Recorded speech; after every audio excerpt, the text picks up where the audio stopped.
അടുത്തിടെയായി നമ്മുടെ സോഷ്യൽ മീഡിയയിൽ നിറഞ്ഞു നിൽക്കുന്ന ഒരു വാക്കാണ് സത്യഭാമ, അല്ലെങ്കിൽ കലാമണ്ഡലം സത്യഭാമ എന്നുള്ളൊരു വാക്ക്. ഈ കലാമണ്ഡലം സത്യഭാമ എന്നറിയപ്പെടുന്ന ഈ സ്ത്രീ, അങ്ങനെ പറയാൻ പറ്റുള്ളൂ, കാരണം അവരൊരു അധ്യാപിക എന്നാണ് അവകാശപ്പെടുന്നത്. കലാമണ്ഡലത്തിൽ പഠിപ്പിക്കുന്ന ഒരു അധ്യാപിക എന്നാണ് എൻ്റെ അറിവ്. ഒരു അധ്യാപിക എന്നുള്ള നിലക്ക് അധ്യാപിക അല്ലെങ്കിൽ അധ്യാപകനും ഉണ്ടായിരിക്കേണ്ട ചില ക്വാളിറ്റീസ് ഉണ്ട്.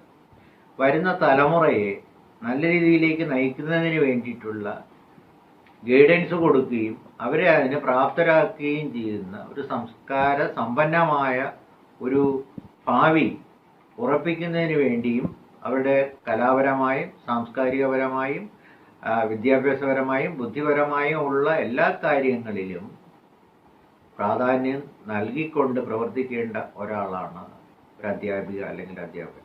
ഈ സമൂഹത്തിന് നല്ല ഒരു തലമുറയെ സൃഷ്ടിച്ചു കൊടുക്കുക എന്നുള്ളതാണ് ഇവരുടെ ഉത്തരവാദിത്വം എന്ന് പറയുന്നത്.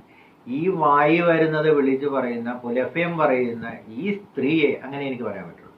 ഇവർ സോഷ്യൽ മീഡിയ നിറഞ്ഞു നിൽക്കുകയാണ്, എല്ലാവരും അവർക്കെതിരെ പ്രതികരിക്കുകയാണ്, ഈ ലോകം മൊത്തം പ്രതികരിക്കുകയാണ്. എന്നിട്ടും മനസ്സിലാക്കാൻ കഴിവില്ലാത്ത ആളിനെ എങ്ങനെ ഒരു അധ്യാപിക എന്ന് പറയാം? ഇപ്പോഴൊരു അധ്യാപികയില്ല.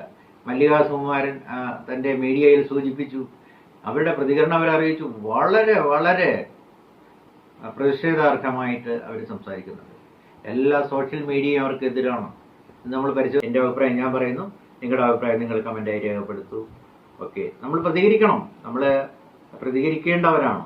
ഈ കറുപ്പും വെളുപ്പും ഒന്നും നമുക്കിവിടെ പ്രശ്നമില്ല. നമ്മൾ സ്കൂളിൽ പഠിക്കുന്ന കാലം നമ്മുടെ വെഞ്ഞിരിക്കുന്ന കറുത്താളും വെറുത്താളും എല്ലാം ഉണ്ട്, വെളുത്ത ആൾക്കാരും ഒക്കെ ഉണ്ട്. അവരെ കൂട്ടത്തിരുന്ന് ഭക്ഷണം കഴിക്കാനും അവരോടൊപ്പം കളിക്കാനും ചിരിക്കാനും, നമ്മളിപ്പോൾ കോളേജ് റീയൂണിയൻ നമ്മളൊക്കെ കൂടാറുണ്ട്. അവിടെ കറുപ്പും വെളുപ്പും നമുക്ക് നോക്കാറില്ല. നമ്മുടെ സുഹൃത്തുക്കൾ, നമ്മുടെ സഹോദരങ്ങൾ എന്ന് കാണാൻ കഴിവില്ലാത്ത ഒരു അധ്യാപികയെ വെറുക്കുന്നു എന്നുള്ള കാര്യവും ഈ സമയത്ത് സൂചിപ്പിക്കുന്നു. നിങ്ങളുടെ അഭിപ്രായം രേഖപ്പെടുത്തൂ. ബൈ.